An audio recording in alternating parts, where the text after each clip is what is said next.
Experienced an extremely fast adaptation. The move online did finally not mean any delay in the academic schedule, and it tried to minimize the disadvantages for students who cannot be in Paris at the moment. Nonetheless, what also marked the fall semester for all of us, I think, was this learning by doing and experimenting what works best to deliver teaching online. So the university was very open to receive student feedback, and I think this is really the crucial point. The university has to be receptive for student feedback. The group assignment that was part of this course was deliberately constructed as a cross-university project. So students from both universities worked together on a joint presentation. We wrote comments on the weekly readings and shared them online. The thoughts from these weekly comments were then used to inform our class debates. If this class would have been held in a physical setting, the exchange between the students from the different campuses would have been much more restricted. But because we were all joining the sessions via our laptops online, there was absolutely no difference whether you were formally enrolled at Sciences Po or at the Hertie School. So this setup did not attempt to bridge two otherwise separate classrooms, but we had one virtual classroom where it did not matter in which university you are enrolled.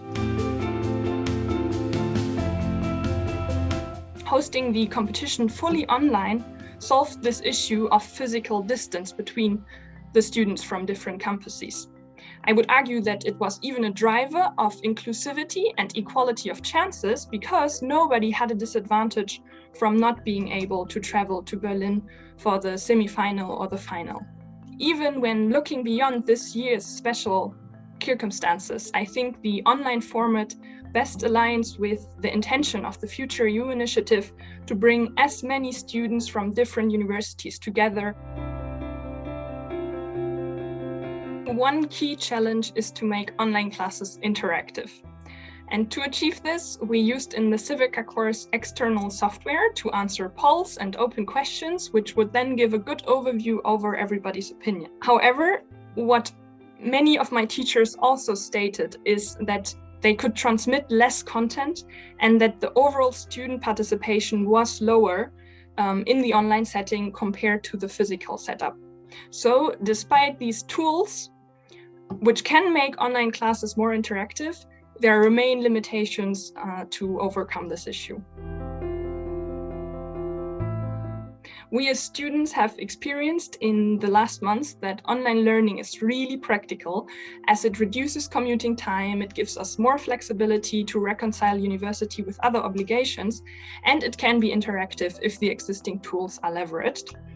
But the biggest learning is that online teaching cannot replace the in-person interactions. So the priority really must be to incorporate digital tools where it helps to foster flexible learning and student interaction, but also to acknowledge that digital transformation does not imply moving digital by all means.